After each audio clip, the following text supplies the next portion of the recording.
Olá, meus amigos e alunos, sejam todos bem-vindos a mais uma aula aqui do nosso curso do livro de Bereshit. Hoje nós daremos início aos nossos estudos sobre teologia da aliança no livro de Gênesis. Um tema que é muito importante, um tema que é singular nos estudos teológicos da Bíblia hebraica e da Bíblia grega. Certo? A teologia da aliança, ela é o cordão de ouro que tece, né, de Gênesis, que percorre desde Gênesis até Apocalipse, tá? A teologia da aliança é um tema muito importante. Eu vou compartilhar com vocês aqui agora o PowerPoint que eu preparei para a nossa aula de hoje. E eu gostaria de recomendar para vocês 3 livros sobre teologia da aliança. O primeiro que eu vou recomendar é este aqui, do Palmer Robertson, tá certo? É um livro bem sucinto, mas é muito bom, do Palmer Robertson, tá? Alianças, o nome dele, ele é publicado pela editora Cultura Cristã. Você encontra no site da Amazon também. E esse daqui do mesmo autor, esse aqui já é um pouco mais denso, tá? Do Palmer Robertson. Esse livro aqui que se chama, tá? O Cristo dos Pactos, tá? O Cristo dos Pactos. Esse livro aqui é um clássico sobre teologia da aliança, tá? Um dos melhores livros que existe sobre teologia da aliança. Todo mundo que estuda teologia da aliança tem que ler esse livro aqui, é um clássico, tá bom? Do Palmer Robertson. E aqui nós temos um outro livro muito bom também. Esse aqui é do Hans Larondelli, tá? Nosso Criador Redentor, Introdução à Teologia Bíblica da Aliança, tá? Esse livro aqui você encontra na Amazon e também no site da Unasp Press, tá bom? É um livro realmente fantástico e vale a pena ler, tá? O do Palmer Robertson também, embora eu não concorde com todos os detalhes com ele, mas é um livro fantástico, um livro excelente, tá bom? Bom, vamos avançar. A primeira pergunta que nós temos que responder é o que é aliança. E o Palmer Robertson, para mim, ele dá a melhor definição do que é aliança na Bíblia. E ele falando sobre o relacionamento entre o Criador e o homem, entre Adonai e o homem, ele define a aliança da seguinte forma: pacto de vida e morte soberanamente ministrado ou administrado, né? Como está atrás do livro aqui, né? Aliança é um pacto de sangue soberanamente administrado. Então, quando nós falamos de aliança, nós estamos falando de um pacto de vida e morte soberanamente administrado, tá? Administrado por Deus. Essa é a melhor definição para a aliança que eu já encontrei até hoje. E nós vamos para a teologia da aliança, né? E você vai poder compreender um pouco melhor sobre esse entendimento, esse conceito, essa definição, na medida que nós formos estudando sobre a aliança, certo?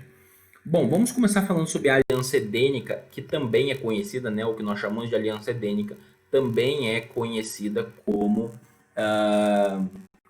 aliança da criação, tá? O Hans Larondelli, ele já começa o seu livro ao abordar o tema aqui da aliança edênica. Ele diz assim como Sete foi gerado à imagem de seu pai Adão, da mesma forma Adão foi criado à imagem de seu pai celestial. Ele foi criado para se relacionar com Deus como pessoa, para viver em amorosa comunhão com Deus e para seguir a Deus como o padrão de seu caráter e fonte de inspiração e soberania. Os seres humanos eram considerados responsáveis pela obediência ou desobediências que prestariam a Deus. Esta obrigação e responsabilidade paradisíacas são chamadas de aliança da criação ou aliança edênica pelos teólogos protestantes. Então veja, quando nós pensamos em aliança da criação ou aliança edênica, nós estamos falando de um relacionamento que existia entre Deus e o homem no Jardim do Éden, a partir do momento que o homem é criado e Deus se relaciona com ele. Então havia um relacionamento entre Deus e o homem e haviam pontos que o homem deveria obedecer para dentro deste relacionamento. O Palmer Robertson, na obra dele Alianças, ele diz assim: Na criação, Deus prometeu à humanidade na criação, Deus comprometeu a humanidade consigo mesmo, numa aliança de vida e morte. Ele fez um teste com Adão e Eva, a árvore do conhecimento do bem e do mal. Exerceu um papel-chave neste procedimento de teste. A obediência significa vida e a desobediência significa morte. Avançando aqui, para nós falarmos um pouquinho aí sobre a palavra aliança, tá? No contexto aí da aliança edênica. A palavra Brit, tá? Aliança, não aparece no capítulo 1 de Gênesis até o verso 2, 3. Então você tem o relato da criação ali, tá? Gênesis 1 até o 2, 3, você não tem ali a palavra aliança, você não tem a palavra Brit aparecendo. Porém, a evidência bíblica mais tarde vai nos dizer que existia uma aliança sim no Jardim do Éden que foi quebrada. Então quando você vai em Oséias, aí no capítulo 6, no versículo 7, é essa realidade que nós vamos encontrar o profeta Oséias dizendo isso. Tá? Então aqui em Oséias 6, 7 diz assim, ó, diz assim, mas eles transgrediram a aliança como Adão, eles se portaram aleivosamente contra mim. Então veja, aqui na época de Oséias, o povo tinha quebrado a aliança, e diz assim que eles quebraram a aliança como Adão quebrou a aliança. Então eles se portaram aleivosamente contra Deus como Adão se portou. Então havia uma aliança no Jardim do Éden que foi quebrada, tá? Que foi quebrada. Isso é importante de ser observado. Embora o termo específico ali, aliança, não apareça, mas a revelação bíblica posterior nos diz que existia uma aliança. Tá? Os teólogos propõem 3 elementos da chamada aliança edênica. Basicamente, a ideia que você tem seriam 3 elementos gerais e um elemento focal. Nós vamos começar falando dos 3 elementos gerais e nós vamos falar do focal depois. Os 3 elementos gerais que você teriam nesse relacionamento entre Deus e o homem e entre o homem e o homem, você teria o casamento, o trabalho e o sábado. Esses seriam os 3 pontos da aliança edênica que você encontra no Gênesis de 1 até 2, 3. Tá? Então Deus cria o homem, aí você tem ali no verso 26 até o 28, você tem o casamento, Deus criando o homem e a mulher para ficarem juntos. No capítulo 2 você vê isso de forma mais evidente, o casamento entre homem e mulher. E você tem o trabalho, no capítulo 1, entre o verso 26 e 28, Deus diz que eles deveriam cuidar da terra, deveriam governar sobre os animais, portanto trabalhar em prol da terra. E no capítulo 2, Deus coloca o homem para cultivar o Jardim do Éden, como nós vamos ver já já. E o clímax da criação é exatamente o sábado, tá? Como nós veremos já já. Então, quando nós nos voltamos aí para o texto bíblico de Gênesis 1, 26 a 27, diz assim, e Deus disse, façamos o ser humano a nossa imagem, conforme a nossa semelhança. Tenha ele domínio sobre os peixes do mar, sobre as aves dos céus, sobre os animais domésticos, sobre toda a terra e sobre todos os animais que rastejam pela terra. Assim Deus criou o ser humano à sua imagem. A imagem de Deus o criou. Homem e mulher os criou. E Deus abençoou e lhe disse, sejam fecundos, multipliquem-se, enchei a terra e sujeitem-na, né? Tenham domínio sobre os peixes do mar, sobre as aves dos céus e sobre os animais que rastejam pela terra. Então veja aqui, você tem a ideia do domínio, você tem a ideia do homem governar, tá? Então a ideia do homem cuidar disso aí, o homem ia trabalhar em prol da criação. E você também tem a ideia do casamento, quando Deus cria homem e mulher de serem fecundos. Então você tem a ideia do casamento, que é pintada de forma mais colorida no capítulo 2, quando você tem ali claramente o homem sendo posto para cuidar do Jardim do Éden e do restante da criação, como nós vimos na aula passada, quando nós falamos sobre o reino de Deus, que o homem é colocado para cuidar, né?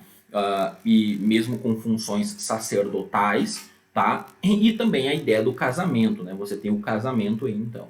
Então você já tem esses 2 elementos. E no capítulo 2, verso de 1 a 3, aí, agora o relato da criação atingindo seu clímax, então você já tem o sábado sendo apresentado. E você tem assim, pois foram acabados os céus e a terra, e tudo o que neles há. E havendo Deus terminado no sétimo dia a sua obra que tinha feito, descansou nesse dia de toda a obra que tinha feito. E abençoou o sétimo dia e o santificou, porque nele descansou de toda a obra que como Criador tinha feito. Isso é muito importante. Agora nós temos que pensar na estrutura literária, queridos, do relato da criação. O sábado ele é o clímax do relato da criação. Isso daqui é acordo entre os exegetas, tá? Se vocês pegarem o próprio Palmer Hobson, tá, que é um teólogo reformado que eu acabei de citar aqui, o La Rondelli, que é um teólogo adventista que eu cito aqui, você pegar teólogos judeus, você pegar teólogos protestantes, teólogos acadêmicos, você, por exemplo, você pega Gordon Werhan no Word Biblical Commentator, você pega Cassuto, você pega Nahum Sarna, enfim, se você for percorrer os grandes exegetas, os grandes comentários exegéticos que você vai encontrar por aí, Victor Hamilton e etc., isso aqui é a unanimidade, tá? Essa estrutura é a unanimidade entre os grandes exegetas e que o sábado é o clímax da criação. Isso daqui praticamente não há discussão na academia sobre isso daqui, tá? Talvez você pode encontrar um ou outro aí, mas os maiores exegetas, eles estão de acordo que o sábado é o clímax da criação. Tá? Então o que acontece? Lá no relato da criação, você tem uma estrutura, que nos 3 primeiros dias, Deus cria os espaços, e nos outros 3 dias, Deus cria os governantes, aqueles que deveriam governar aqueles espaços, tá? Inclusive até existe um debate aí, o pessoal vive debatendo se a luz foi criada no 4º dia ou foi criada no 1º dia. Não, a luz foi criada no 1º dia. O problema é que o pessoal não presta atenção na estrutura literária. Quando você analisa a estrutura literária, você vai ver que ali se menciona novamente as luzes no 4º dia, porque há uma estrutura literária, há um propósito literário. Não é que a luz não tenha sido criada no 1º dia. Ela já havia sido criada, só que pelo propósito literário, pela estrutura, ela reaparece aí como aquela que governaria agora, tá? Governaria agora, tá? Então você tem uma relação, você tem o 1º dia, você tem a luz sendo criada, e no 4º dia você tem ela sendo colocada para dominar, e de forma específica os luzeiros agora sendo chamados pelos nomes, tá? Sol, lua e estrelas. Você tem no 2º dia o céu, e aí você tem no 5º dia peixes e pássaros, tá? E aqui você também tem, né, firmamento e etc. No 3º dia você tem terra, vegetação comestível, né? Terra, vegetação comestível, e você tem os animais terrestres e o homem que vão governar. E aqui você também tem as águas, também céus e águas, o homem, né, os peixes nas águas e os pássaros no céu, tá? E aqui você tem os animais e o homem governando aqui, então, já num espaço terrestre, vamos dizer assim. E o sábado sendo o clímax da criação, sendo o 7º dia. Então você tem uma estrutura aqui muito bem organizada. E como eu disse para vocês, isso aqui é uma estrutura assim, bastante comum entre os exegetas. Tá? Praticamente não existe debate sobre isso daí. O Victor Hamilton, comentando exatamente sobre essa estrutura no manual do Pentateuco dele, o Victor Hamilton ele diz assim: é óbvio que os 6 primeiros dias se dividem em 2 grupos de 3. Cada dia da segunda coluna é uma extensão da contraparte presente na primeira coluna. Os dias da primeira coluna dizem respeito à criação ou preparação do ambiente ou habitat. Os dias da segunda coluna referem-se à criação de seres extraordinários que habitam aquele ambiente. Qual ambiente? O ambiente que foi preparado nos 3 primeiros dias. Assim, no 1º dia, Deus criou a luz em geral e tudo o que a produz. No 4º dia, aparecem tipos específicos de luz. No 2º dia, Deus fez o firmamento. separando as águas de cima das águas de baixo. No quinto dia, Deus fez criaturas que habitam o céu e as águas. No terceiro dia, Deus criou primeiro a terra e então a vegetação. No sexto dia, as criaturas da terra e depois a humanidade. O clímax da criação é o sétimo dia, o dia do descanso de Deus. Então, essa estrutura está muito bem clara para os grandes exegetas, os grandes intérpretes da Bíblia hebraica. Então, nós temos aqui uma estrutura muito bem organizada, e é interessante por quê? Porque o relato da criação do homem ele é bastante longo. Quando você lê o capítulo 1 de Gênesis, você vê, por exemplo, quando assim, e disse Deus, haja luz, e houve luz. Você vê que os elementos que são criados por Deus ali, eles são curtos, você tem trechos curtos. Agora, quando você vai para a criação do homem e as diretrizes que são dadas para o homem se estendem do versículo 26 até o versículo 29. Então, são versos bastante longos. Você vê que há uma ênfase aí em cima do homem, da mesma forma que há sobre o sábado, quando você tem 3 versos ao final ali do relato da criação, no clímax, falando sobre o sábado. Isso é bastante importante de ser observado. Sobre, então, esses elementos criacionais, né, o casamento, o sábado e o trabalho, e nós observamos a estrutura do relato da criação e o sábado como sendo o clímax aí, o Palmer Hobson, falando sobre esses elementos, ele diz assim: essas ordenanças criacionais do sábado, do casamento e do trabalho contêm a fórmula divina para os relacionamentos corretos no mundo de Deus. Violar qualquer um desses princípios é insultar a realidade. Interessante isso aqui que ele põe, porque havia um relacionamento entre Deus e o homem e coisas que Deus havia estipulado ali para o homem e se relacionar tanto com o homem, né, num primeiro momento com sua esposa e depois com seus filhos e assim por diante, e também no relacionamento para com Deus, que era o relacionamento ali, a questão da guarda do sábado. E também a própria ideia do homem cuidar da terra, que também envolvia o relacionamento com Deus, uma vez que Deus o coloca ali como co-governante. Então vamos começar falando um pouco sobre o sábado, tá? Que é na lista que o Palmer Hobson coloca. Vamos seguir, nós estamos seguindo aqui a lista que o Palmer Hobson coloca: sábado, casamento e trabalho, tá? Então vamos lá, vamos começar falando sobre o sábado. Primeira coisa que eu gostaria de destacar, eu fiz uma tradução aqui, tá? Não tem uma segmentação, uma tradução em segmentação, uma tradução feita por mim. E nessa tradução eu fiz questão de fazer ela, porque eu gostaria de apresentar para vocês alguns elementos, alguns detalhes aqui da sintaxe do texto hebraico, que é muito importante serem levadas em conta, tá? Então nós temos: e declarou Deus terminado. E declarou terminada Deus no dia sétimo sua obra que fez, e descansou no dia sétimo de toda a sua obra que fez, e abençoou Deus o sétimo dia e declarou santo.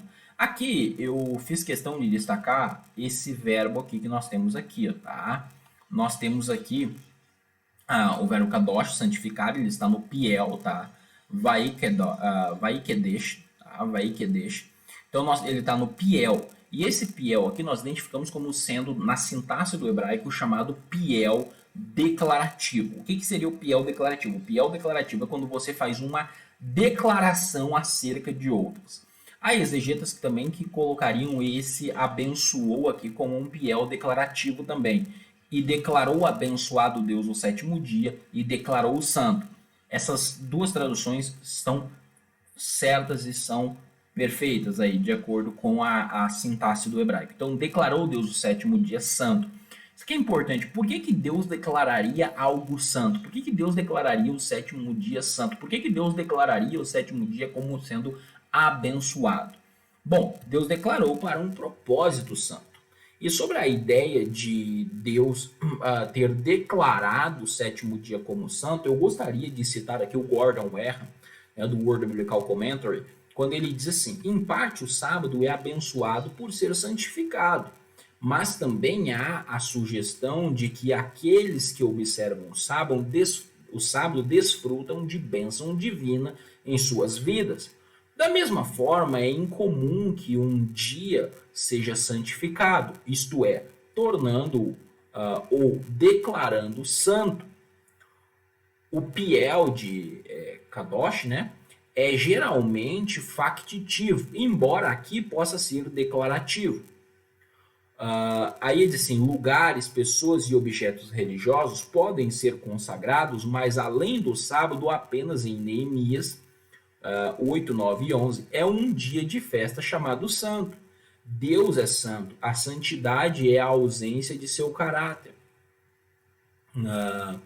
Aí ele continua, qualquer outra coisa que seja descrita como santo, tá, no Antigo Testamento, na Bíblia Hebraica, deriva de sua santidade, de ser escolhida por Deus e dada a ele da maneira correta prescrita. Então isso aqui é muito importante, essas considerações acerca aí dessa ideia, tá? O Nahum Sarna vai na mesma direção ao dizer, no JPS, ao dizer o seguinte, Deus abençoou, declarou santo, ao contrário das bênçãos dos versículos 22 e 28, verbais, específicas, materiais e relacionais, a criaturas vivas. Essa bênção é identificada e diz respeito ao próprio tempo. Isso é um ponto muito importante que no livro O Shabat, o Heschel, ele vai destacar exatamente essa questão, tá? O Heschel destaca exatamente a questão do sábado, que é um tempo sagrado, ser a primeira coisa santificada na Bíblia. Porque a palavra santo na Bíblia hebraica e na Bíblia por inteiro, ela tem um peso muito grande, ela é uma expressão muito importante. E quando você tem já, logo de cara na Bíblia, algo sendo declarado como santo, isso é muito importante. Então, declarar um tempo como sendo santo é muito importante. O Heschel muito bem comenta isso daí. Agora, nesse comentário aqui da Bíblia Hebraica Stuttgartense, tá, de Stuttgart, você tem o seguinte, mas ao mesmo tempo o descanso de Deus acrescenta algo significativo à criação aperfeiçoada. O dom de descanso para as criaturas que encontra sua expressão no dia de descanso semanal. Deus santifica o sétimo dia, isto é, ele declara que ele é seu próprio dia reservado. Então, os exegetas, né, os grandes comentaristas, eles entendem que há uma declaração acerca da santidade do sábado. O sábado ele é separado, então, e reservado para Deus. Então, a sua criação, a criação de Deus, deveria observar o sábado e descansar nesse dia, porque esse dia foi reservado para Deus. O Victor Hamilton, no comentário dele aí, né, The Book of the de Gênesis aí, né, ele diz assim, além de abençoar os que são feitos à sua imagem, Deus também abençoou o sétimo dia. De fato, é correto dizer que o relato da criação chega à sua conclusão no sétimo dia, não no sexto dia. Não é um apêndice. Todos os dias anteriores Deus chamou de bonito, ou muito bonito, ou muito belo. Somente neste dia ele santificou. Nada no contexto da criação que esteja conectado ao espaço é chamado de santo. Como é sabido, o verbo hebraico, né, kadash, significa separar. Em virtude de ser santificado, um dia de descanso é separado de 6 dias de atividade. E apenas a designação divina que marca o sétimo dia como santo. A humanidade não confere santidade neste dia pela abstenção do trabalho. Nas palavras de Westermann, né? A santificação do sábado institui uma ordem para a humanidade, segundo a qual o tempo é dividido em tempo santo, né? Ao santificar o sétimo dia, Deus instituiu uma polaridade, tá, entre o cotidiano e o solene, entre os dias de trabalho e o dia de descanso, que seriam determinantes para a existência humana. Muito bom esse comentário do Hamilton, diga-se de passagem. Aqui tem uma do James Murphy também, muito interessante esse comentário do James Murphy aqui, que é um comentário, aí, né, um comentário crítico exegético do livro de Gênesis, onde ele diz assim: o ato solene de bênção e santificação é a instituição de uma ordem perpétua de descanso no sétimo dia. Da mesma maneira que a bênção dos animais denota uma perpetuidade de automultiplicação e a bênção do homem indica mais uma perpetuidade de domínio sobre a terra e sobre os seus produtos, o presente registro é uma prova suficiente de que a instituição original nunca foi esquecida pelo homem.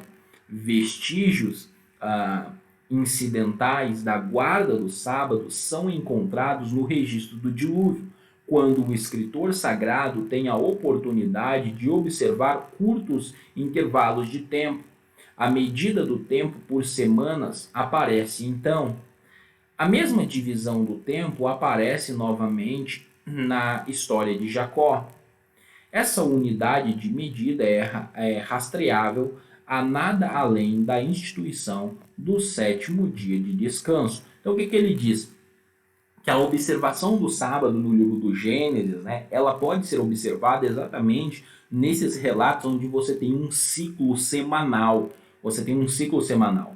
É bastante interessante, por exemplo, que o Merrill, né, o Eugene Merrill, na teologia dele do Antigo Testamento, quando ele vai comentar ali sobre a história de Abel e Caim, quando aparece ali a expressão que eles vieram, né, fazer as suas ofertas ao final de uns dias, ele diz que ali é uma referência à guarda do sábado, que eles estariam fazendo a oferta no sábado, que é bastante interessante.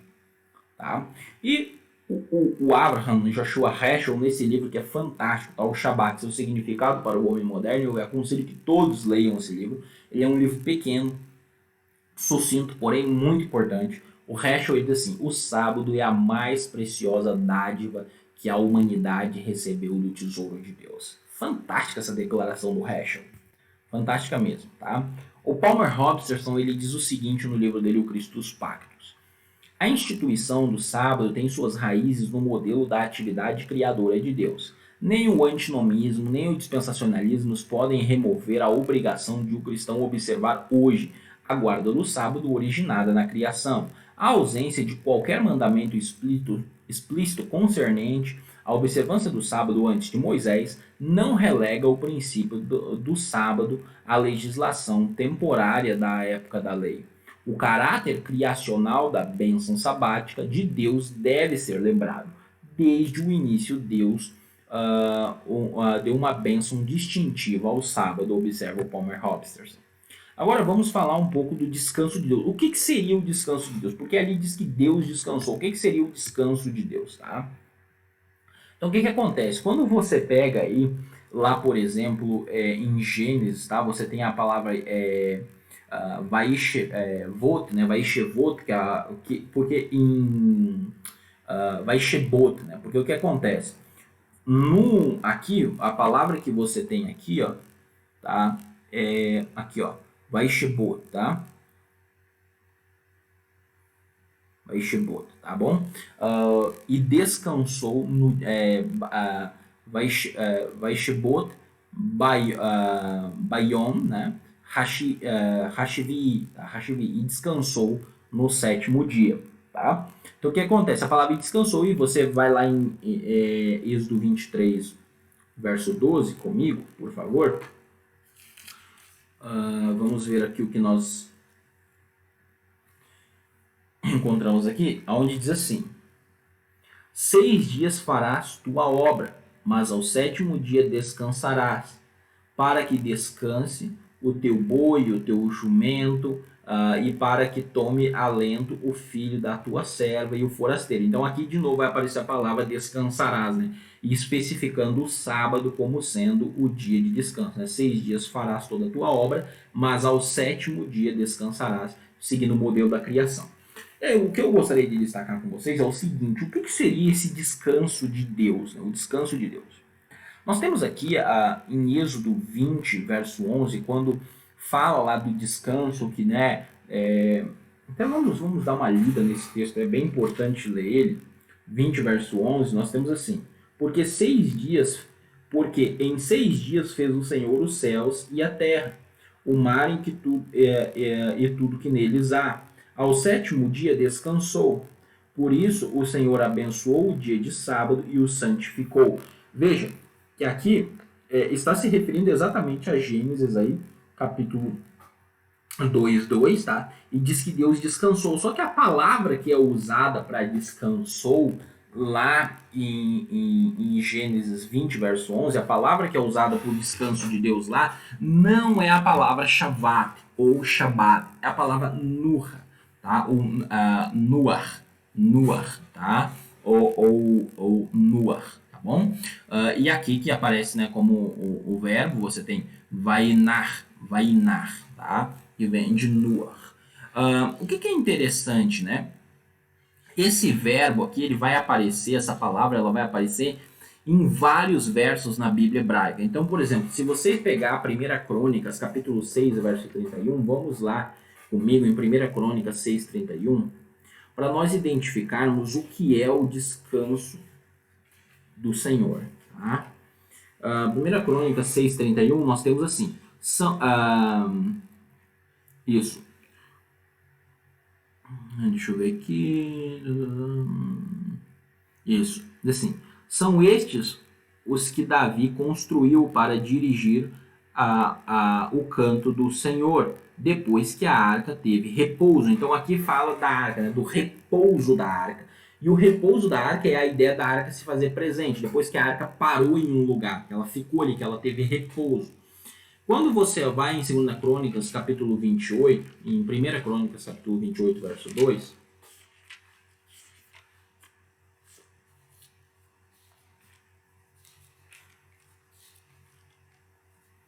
28, verso 2, diz assim: Pôs-se o rei Davi em pé em pé e disse: Ouve-me, irmãos meus e povo meu. Era meu propósito de coração edificar uma arca de repouso para a... Desculpe. Pôs-se o rei Davi em pé e disse: Ouve-me, irmãos meus e povo meu. Era meu propósito de coração edificar uma casa de repouso para a arca da aliança do Senhor e para o estrado dos pés do nosso Deus. E eu tinha feito o preparo para edificar. Então veja que aqui Davi diz assim, para o repouso da arca, ou seja, para que a arca, ok, e aqui a palavra que aparece é a mesma, tá? Nuar, tá? Ou Nuhá, tá? A palavra que aparece aqui é a mesma palavra hebraica que aparece. E a ideia é que, de novo, há um lugar para a arca habitar, para a arca estar. Quando nós vamos para a 2 Crônicas 6:41, nós lemos o seguinte. Diz assim: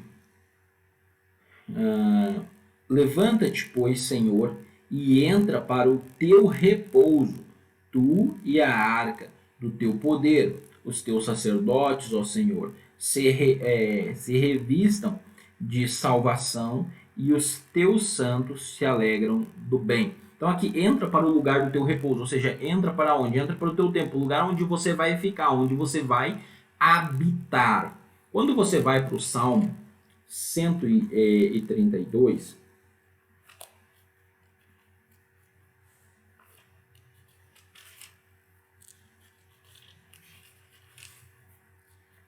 Salmo 132, verso 8, diz assim: Levanta-te, Senhor, entra no lugar do teu repouso, tu e tua arca de tua fortaleza. Então, de novo, entra no lugar do teu repouso, entra no lugar onde tu habita. Verso 14: Este é para sempre o lugar do repouso. Aqui habitarei, pois preferi. Então, de novo, aqui tem o lugar do repouso, é a mesma palavra, a ideia é do repouso, a ideia é onde você permanece. Quando você vai para Isaías 11, verso 10,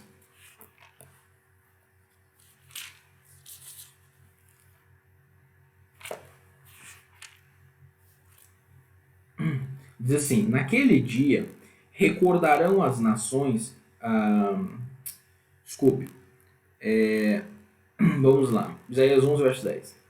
Naquele dia recorrerão as nações à raiz de Jessé, que está posta por estandarte dos povos, a glória lhe será morada, ou seja, será lugar de habitação. Aí quando você vai para o capítulo 66, verso 1, você tem o seguinte: assim diz o Senhor, o céu é o meu trono, e a terra é o estrado dos meus pés. Que casa me edificarão vós? E qual é o lugar do meu repouso? E aqui a palavra repouso, novamente, é a mesma palavra hebraica. Então, a ideia do repouso de Deus, do descanso de Deus, não tem a ver necessariamente com Deus descansar no sentido de Deus que Deus no sentido que Deus estava cansado, que Deus precisava, vamos dizer assim, dormir ou qualquer coisa semelhante a isso. A ideia do descanso de Deus é a ideia da presença de Deus, tá? É a ideia, cadeira escapou aqui, é a ideia de Deus se fazer presente, tá? É a ideia de Deus se fazendo presente. Então, quando diz que Deus descansou, está dizendo que Deus se fez presente, que Deus habitou. A ideia é que Deus habita no tempo, e esse tempo é o sábado. Todos os dias são importantes para Deus e Deus se faz presente, mas o sábado é o dia que Deus se faz de forma mais intensa presente. É isso que a exegese bíblica nos indica, tá? Deus habita nesse tempo, esse é um tempo sagrado. E é interessante, o Heschel, inclusive, tenho que dar os créditos ao Heschel, essa exposição que eu estou fazendo aqui, dessa ideia do Nur, é apresentada pelo Heschel no livro dele, O Shabat. E é bastante interessante uma das coisas que o Heschel diz, e ele coloca na obra dele o seguinte, que o sábado, né, Deus poderia, no final de 6 dias, Deus poderia ter criado qualquer coisa, Deus poderia ter criado um templo, uma pedra, qualquer coisa que o homem pudesse adorar aquilo ou viesse adorar. Só que ele diz assim, veja, se Deus tivesse feito isso, essas coisas poderiam ser destruídas por guerras, poderiam ser destruídas pela ação humana com o tempo. Mas no tempo ninguém pode mexer. No tempo ninguém pode mexer. E ele destaca o seguinte ainda. Ele destaca que o sábado, esse tempo sagrado, ele vem para a pessoa independente de quem for a pessoa, aonde a pessoa esteja e qual condição ela esteja.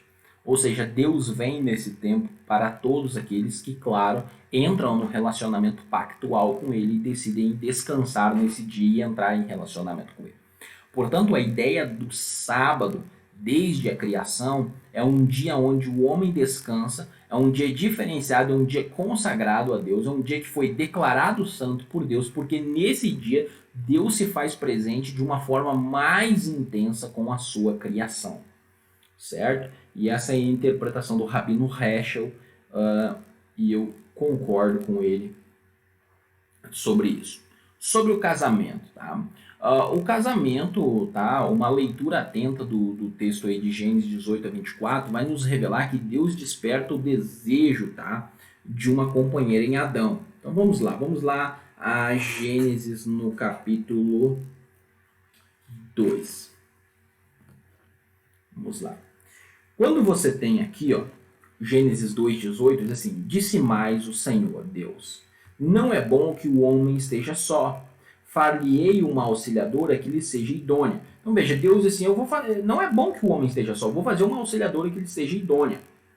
Aí quando nós vamos para o verso 19, diz assim, havendo pois o Senhor Deus formado da terra todos os animais do campo e todas as aves dos céus, trouxe-os ao homem para ver como esses lhe chamaria. E o nome que o homem desse a todos os seres humanos viventes, esse seria o nome deles. Isso é bastante interessante, porque o verso 18 diz assim, olha, Deus disse que vai fazer uma auxiliadora que lhe fosse idônea.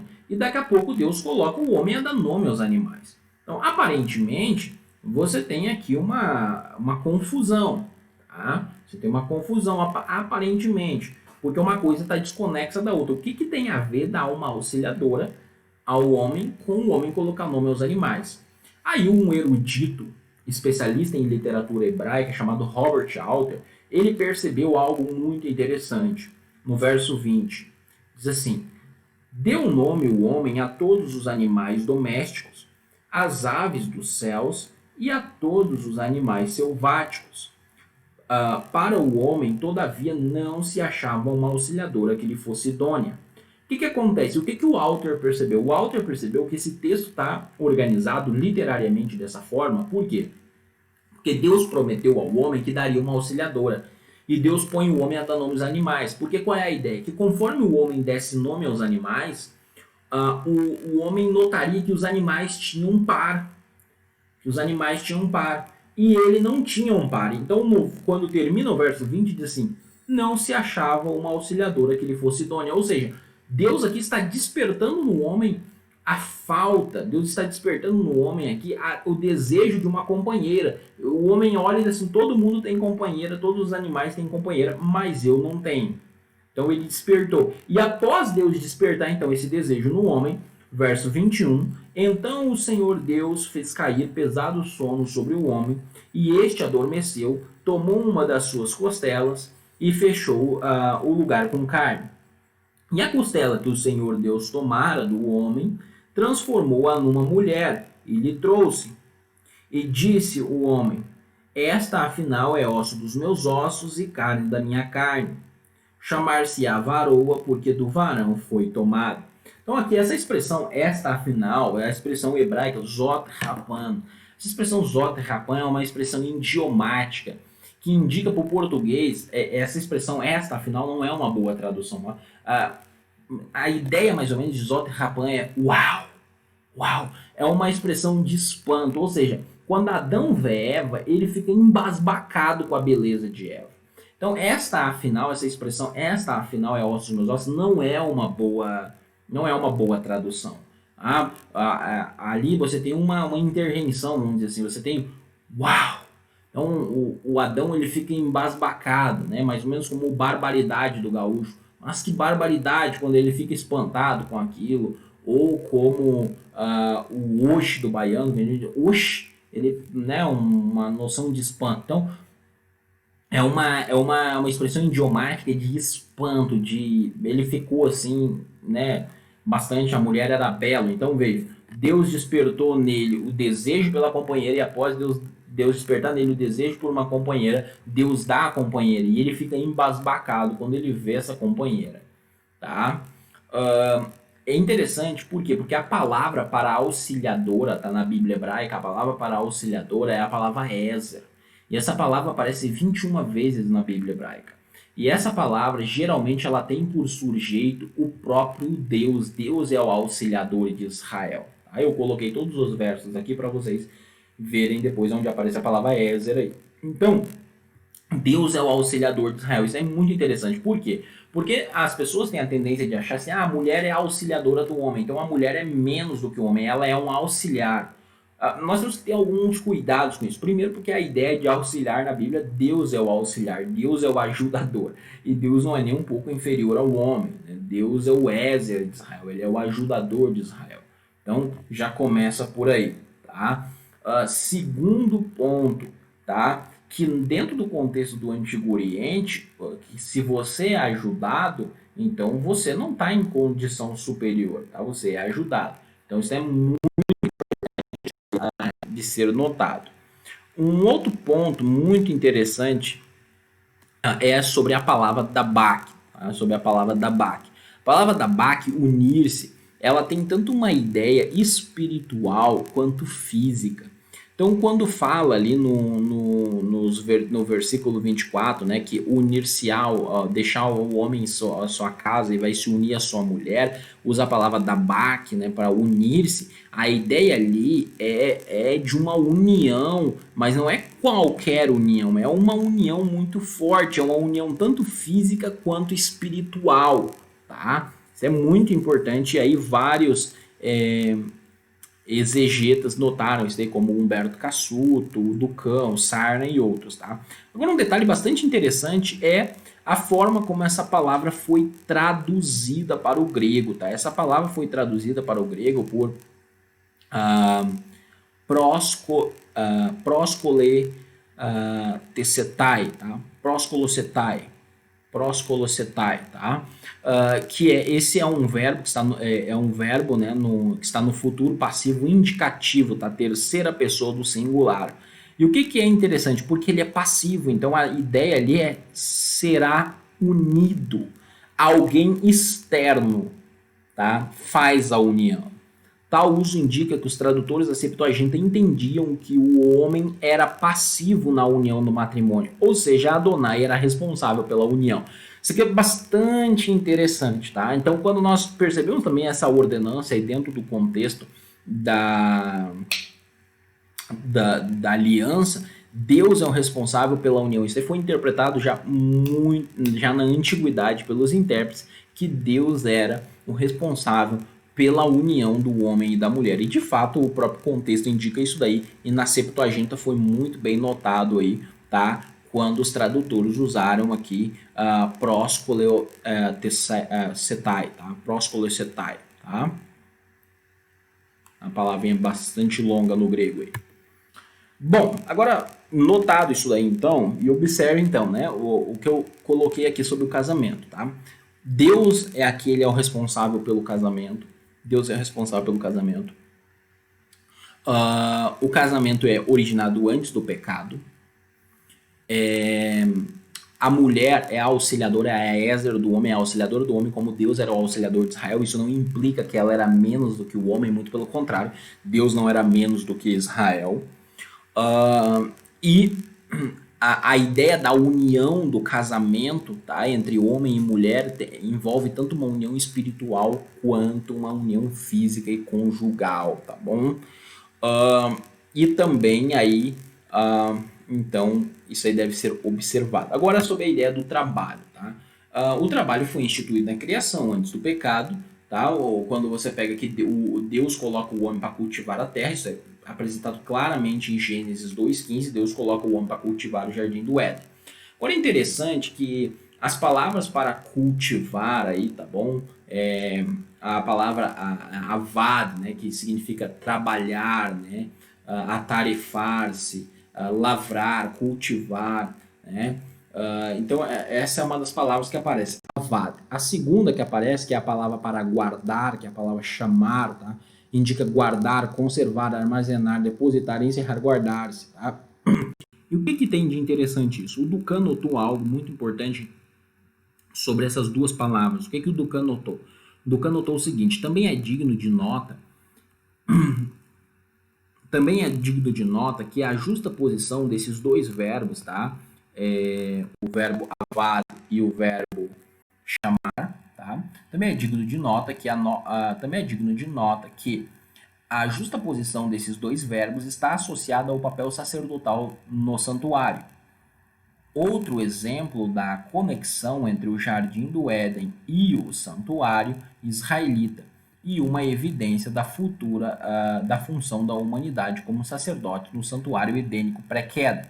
Então, mais na frente eu vou desenvolver esse pensamento, nós vamos ter aula aqui sobre o santuário no livro de Gênesis, eu vou desenvolver esse pensamento, mas basicamente a ideia é que esses dois verbos, quando diz que o homem foi colocado para guardar e cultivar, a ideia ali não é somente que o homem é um agricultor, mas que o homem é um sacerdote, ele tem funções sacerdotais. Como nós vamos perceber em aulas posteriores, o Éden foi o primeiro santuário. Então o homem tinha funções sacerdotais no santuário. Então esse relacionamento do homem com a terra, do homem cuidar do primeiro santuário, do homem ter responsabilidade sobre a criação, são responsabilidades sacerdotais, tá bom? Agora, o aspecto focal. O que seria o aspecto focal? O aspecto focal seria a própria questão do mandamento para não comer da árvore do conhecimento do bem e do mal.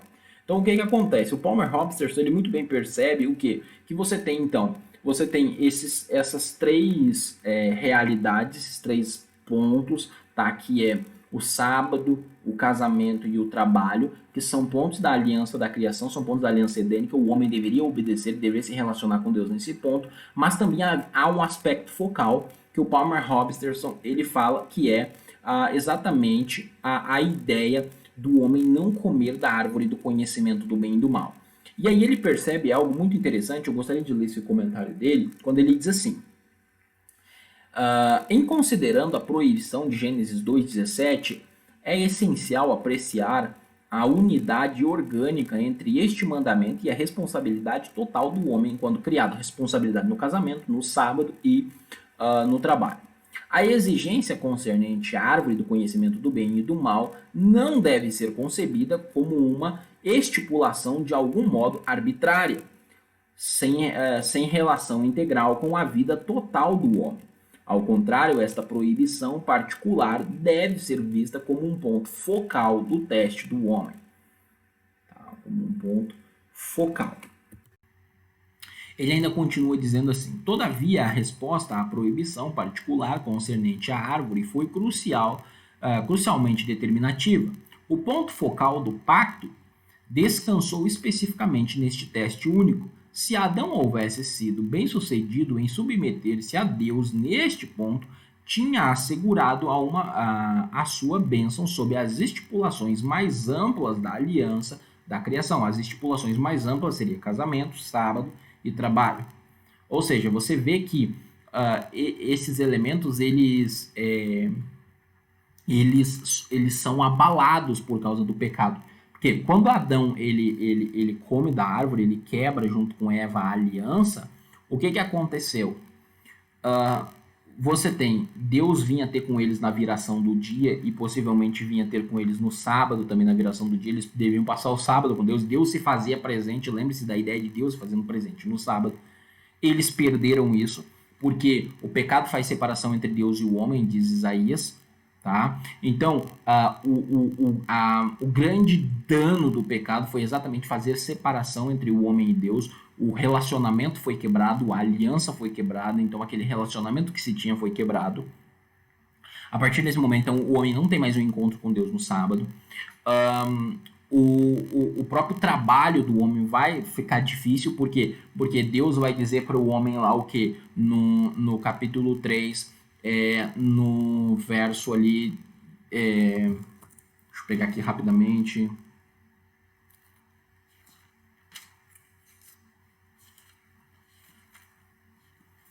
quando você pega aqui no capítulo 3, né, do verso 13 em diante, Deus fala para o homem que a terra ia dar cargos e abrolhos, ou seja, o homem ia ter dificuldade no seu trabalho de lavrar, e de fato o homem sente isso, porque quando você vai lá para Gênesis 5:24, quando Noé nasce, o pai dele diz assim, ele nos dará descanso dessa terra que o Senhor amaldiçoou.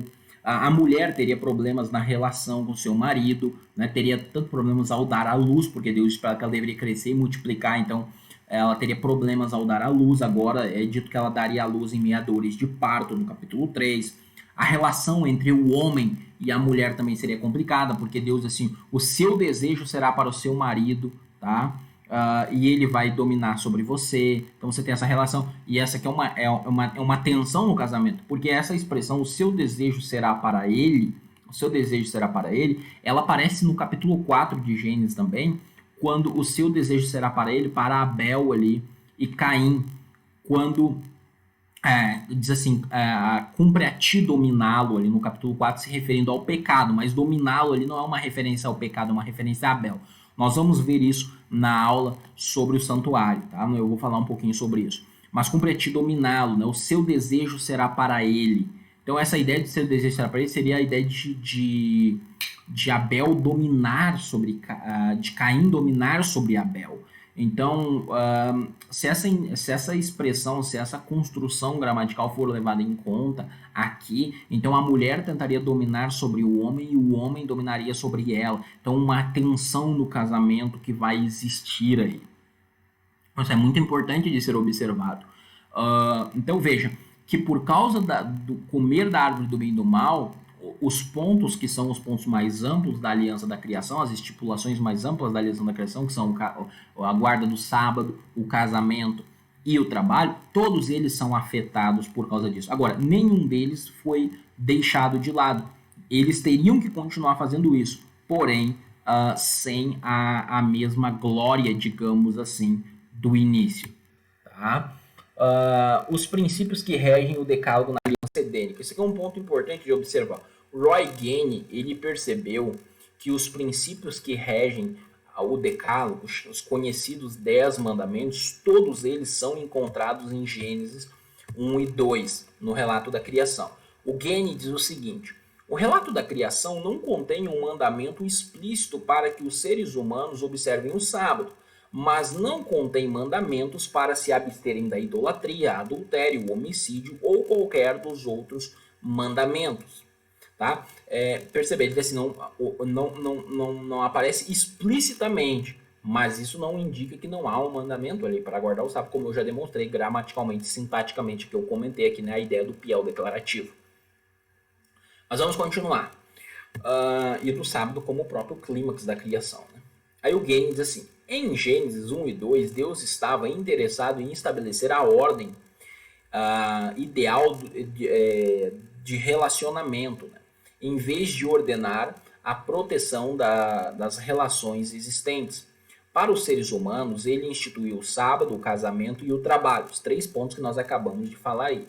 Essas 3 instituições expressam princípios que foram posteriormente expressos nos 10 mandamentos. Então, ele está se referindo sobre a aliança da criação, esses 3 pontos da aliança da criação, e como esses pontos eles apresentam princípios, eles exibem princípios, que mais tarde são apresentados nos 10 mandamentos.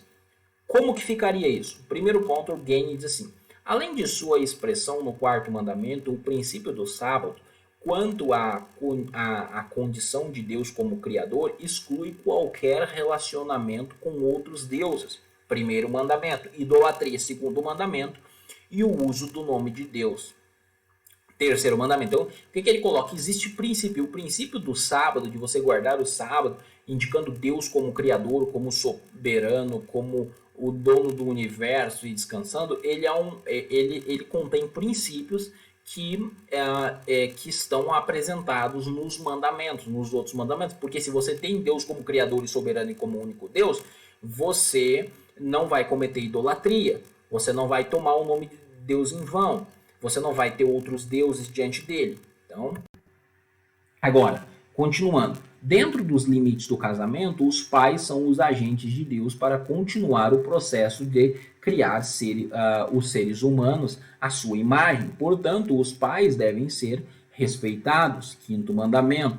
O respeito à vida descarta o homicídio. 6º mandamento. E dar falso testemunho em um caso capital. 9º mandamento. E a santidade da unidade matrimonial exclui o adultério e cobiçar a mulher de alguma outra pessoa. 10º mandamento. Então veja, o que o Gane coloca? O Gane nos coloca aqui que os princípios aí, tá, dos mandamentos, eles vão eliminar, tá, a quebra, os princípios que aparecem nos 10 mandamentos, eles estão já contido no pacto da criação, na aliança da criação, na aliança edênica, e eles eliminam, então, essa ideia de que não havia mandamentos antes. Um detalhe bastante interessante é que o próprio trabalho. O trabalho ele também elimina outras questões, porque se você trabalha, você não rouba o outro, você não furta o que é do outro, também envolve a questão do amor ao próximo. Então, todos os princípios que regem os mandamentos, eles estão apresentados em Gênesis, tá? No relato da criação, aí na aliança da criação. Agora a aliança noética, vamos para a aliança noética. Quando nós olhamos aqui para Gênesis 6,18, assim, mas com você estabelecerei a minha aliança, e você entrará na minha arca, você e os seus filhos, a sua mulher e as mulheres dos seus filhos. E aparece a palavra estabelecerei. Isso aqui nós temos que entender. Por quê? Hoje nós entendemos na teologia da aliança que existe uma única aliança. Tá? Existe uma única aliança que começou no Jardim do Éden. Ela é administrada com Deus em relação com o homem em períodos diferentes. Então você tem a aliança com Adão, você tem a aliança com Noé, você tem a aliança com Abraão, você tem a aliança com Moisés e com Israel, você tem a aliança com Davi, você tem a nova aliança, mas todas essas alianças, elas são apenas uma aliança. Tá? É uma continuidade de uma mesma aliança. Tá? O livro de Hebreus fala que é uma única aliança. Então, o que acontece? Essa palavra estabelecerei, ela precisa ser melhor traduzida. Porque, veja, mas estabelecerei a minha aliança, dá uma ideia que agora vai existir uma aliança que é com Noé. sendo que a aliança já existia, e se é uma única aliança, nós precisamos entender isso aqui melhor. E aí, quando você olha para a palavra aí, tá? Que nós temos aí, tá? A palavra aí que você tem é Vahakimoti, tá? Vahakimoti tá traduzida, né, comumente como estabelecerei, está no tronco refil, e deveria ser traduzida como ratificar, confirmar e consolidar. Aí aqui eu coloco os léxicos léxicos e dicionários de onde eu tirei essas informações. Então aqui eu cito o Brown, Graves e Briggs, tá? O léxico do Schockel e aqui Kohler e Baumgartner, tá? Então, assim a cláusula aqui vai Vahakmot, tá? Vahakmoti, tá? Vahakmoti et Brit, tá? Itar é melhor traduzida por confirmarei minha aliança contigo. Então, confirmarei, já existia aliança e a aliança sendo traduzida. E essa não é apenas a minha opinião. O Gordon, no verbete que ele escreve para o Dicionário Internacional de Exegese, aí, publicado inclusive pela editora Vida Nova e organizado pelo Van Gremenen, né? Ele diz o seguinte: surge então a questão sobre se a relação entre Deus e a humanidade na criação deveria ou não ser considerada pactual, ou seja, de aliança. Mesmo que a terminologia específica da aliança não esteja presente, que é a questão com que eu já lidei com vocês anteriormente. Uma argumentação exegética plausível em favor da criação como aliança foi apresentada por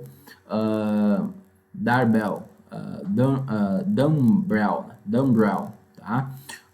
Em parte baseada na palavra estabelecerei a minha aliança, tá? Em uso aqui no Gênesis 6:18, que é o verso que nós estamos vendo, a palavra requim, tá? Que a raiz daquela palavra que nós vimos lá é a palavra requim. Nesta passagem, em vez do verbo mais comum para iniciar uma aliança, karat, tá? Sugere o reestabelecimento de algo já definido, isto é, uma relação divina estabelecida pelo próprio fato da criação. Para outros usos da palavra requiem, aí vê outros versos. Então, o que ele sugere? Que o uso dessa palavra aqui, requiem, tá, indica o que? O reestabelecimento, ou como eu indiquei ele a tradução, ratificar, indicando a mesma coisa, confirmar, consolidar. Então, essa palavra estabelecerei, ela não é uma boa tradução para a palavra requiem, tá? Por quê? Porque exegeticamente existia uma aliança antes e a própria palavra requiem, ela indica o reestabelecimento e não o estabelecimento. Então, a aliança com Adão, a aliança com Noé é uma continuidade da aliança edênica, tá? A aliança com Adão no Jardim do Éden. E aí, quando nós vamos ver sobre a aliança, nós podemos ver aí Gênesis 9, do 1 ao 19, não vou ler com você ali agora, mas você tem todo o pacto de aliança sendo feito ali com Noé e com toda a humanidade, tá? Uma aliança de preservação. Deus iria destruir o mundo todo por meio do dilúvio, porque o homem tinha se corrompido, mas Deus, por sua graça, que eu já vou falar sobre isso, preserva Noé e sua família, tá? Num pacto de aliança. O Palmer Hobson, ele diz o seguinte: a aliança com Noé enfatiza a estreita inter-relação das alianças criativa e redentiva, tá? Muito do pacto de Deus com Noé implica uma renovação das estipulações da criação e até reflete claramente a linguagem da aliança original. Então veja, eu botei aqui um quadro comparativo para vocês perceberem isso. Quando a gente lê Gênesis lá no capítulo 1, você tem assim: e Deus disse, façamos o ser humano à nossa imagem, conforme a nossa semelhança. Tenha ele domínio sobre os peixes do mar, sobre as aves dos céus, sobre os animais domésticos, sobre toda a terra e sobre todos os animais que rastejam pela terra. Assim Deus criou o homem à sua imagem, a imagem de Deus o criou, homem e mulher os criou. E Deus abençoou e lhes disse: sede fecundos, multipliquem-se, encham a terra, né, e sujeitem-na. Tenham domínio sobre os peixes do mar, sobre as aves dos céus e sobre todo o animal que rasteja pela terra. E Deus disse ainda: eis que lhes tenho dado todas as ervas que dão semente e se acham na superfície de toda a terra, e todas as árvores em que há fruto, né, que dê semente. Isto será de alimento para vocês e para todos os animais da terra, todas as aves dos céus e todos os animais que rastejam sobre a terra, em que há fôlego de vida, toda a erva verde lhe servirá de alimento. E assim aconteceu. Quando você olha para Gênesis 9, diz assim: abençoou Deus a Noé e seus filhos, dizendo: sejam fecundos, multipliquem-se e encham a terra. Todos os animais da terra e todas as aves dos céus terão medo e pavor de vocês. Tudo o que se move sobre a terra e os peixes do mar serão entregues nas mãos de vocês. Tudo o que se move tudo o que se move e vive servirá de alimento para vocês. Assim como lhes dei erva verde, agora lhes dou todas as coisas. Carne, porém, com sua vida, isto é, com seu sangue, vocês não deverão comer. Certamente requerirei o sangue de vocês, certamente requerirei o sangue de vocês, o sangue da vida de vocês. De todo o animal requerirei, bem como do ser humano. Sim, de cada um requerirei a vida do seu semelhante. Se alguém derramar o sangue de uma pessoa, o sangue dele será derramado por outra pessoa, porque Deus fez o ser humano segundo a sua imagem. Mas sejam fecundos, multipliquem-se, povoem a terra e multipliquem-se sobre ela. Veja, aqui na leitura você já percebe vários paralelos. As mesmas ordens que são dadas para Adão, crescer, multiplicar, cuidar da criação, comer, são dadas para Noé. É claro, com alguns acréscimos. No contexto de Noé, nós estamos falando de um contexto pós-pecado. No contexto de Adão, estamos falando de um contexto antes do pecado. Então, num contexto pós-pecado, Deus, por exemplo, vai dizer para eles estão saindo da arca, toda a vegetação tinha sido destruída, então Deus vai liberar eles para comer carne. Agora que o homicídio tinha entrado na terra, Deus vai dizer para eles: vocês não podem matar o seu semelhante. Por quê? Porque o seu semelhante é a imagem e semelhança de Deus. Então, se você matar, eu vou pedir o sangue de vocês. Ou seja, pena de morte.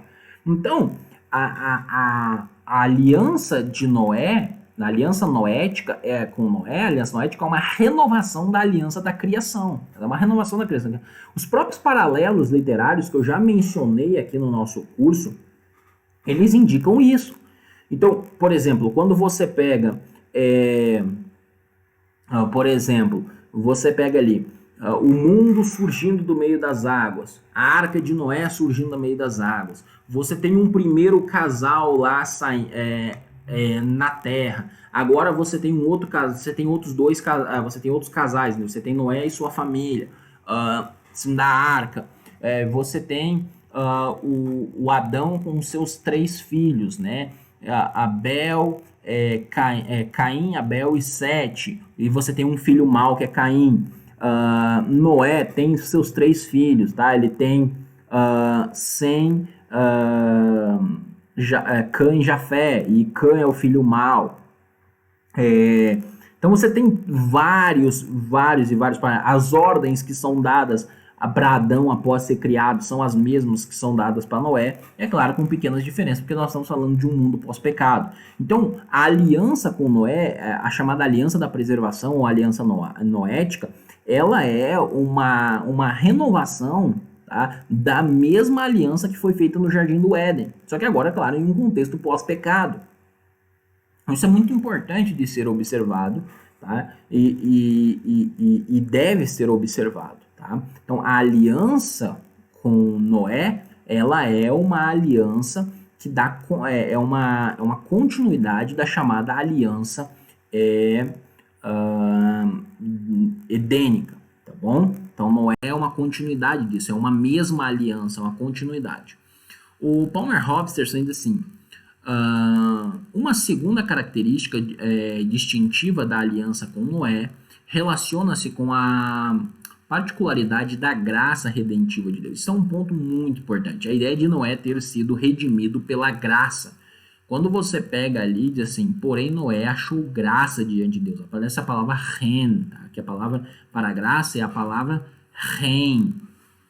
Então, essa palavra aí é uma palavra muito importante de ser observada, tá? Noé, ele é salvo pela graça, não por qualquer coisa moral que ele tenha feito. E aqui vale a pena, eu até citei o Victor Hamilton, até para o último texto que eu vou citar nessa nossa aula de hoje, para nós fecharmos, o Hamilton falando sobre isso, o Hamilton ele diz o seguinte, a maioria das traduções da Bíblia apresentam Noé, a maioria das traduções da Bíblia apresentam Noé achou graça ou favor diante de Deus.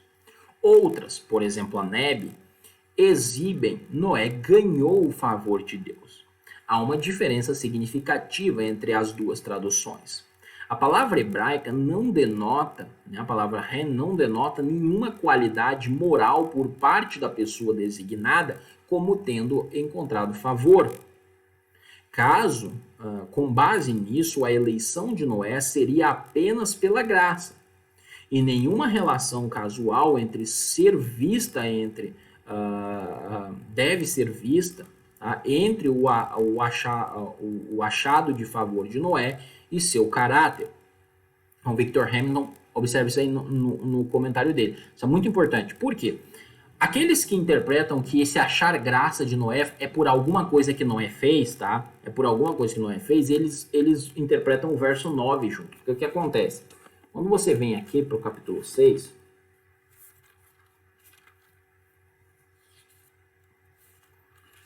você tem assim, verso 6, você tem o verso 6, você tem o 7 e o 9, diz assim. Porém, Noé achou graça diante de Deus. Eis a história de Noé. Noé era homem justo e íntegro, tá? Entre os homens, seus contemporâneos. Então, aí o que acontece? Noé, o pessoal traduz assim, porém Noé ganhou graça, né? Ganhou o favor de Deus, né? Indicando que ele teria ganhado por alguma coisa que ele fez, por causa do verso 9, quando diz que Noé era um homem justo. Então Noé teria ganhado a graça porque era justo, a ideia de salvação pelas obras, que na Bíblia hebraica você teria uma salvação pelas obras e na Bíblia grega você teria uma salvação pela graça. Isso está totalmente errado. Por quê?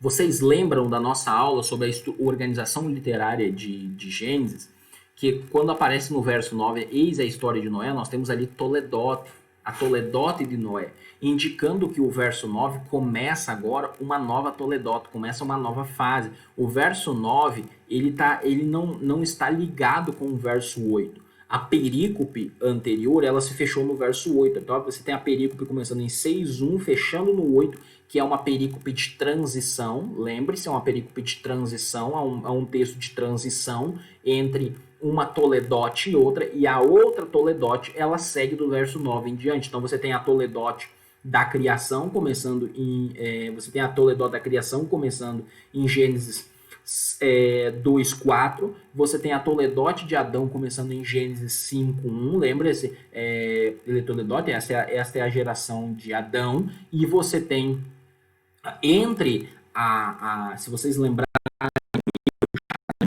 entre a Toledote da criação e a Toledote Adão, você tem o capítulo 24, o verso 25 e 26, eles funcionam como uma transição entre as duas Toledotes, e você tem então a Toledote de Adão começando. Agora, finalizando a Toledote de Adão, você tem uma transição do capítulo 6, verso 1 ao verso 8, entre a Toledote de Noé e a Toledote de Adão. E o verso 8 está dentro da perícope anterior, o verso 9 é depois. Então não se encaixa, tá? Essa leitura não se encaixa.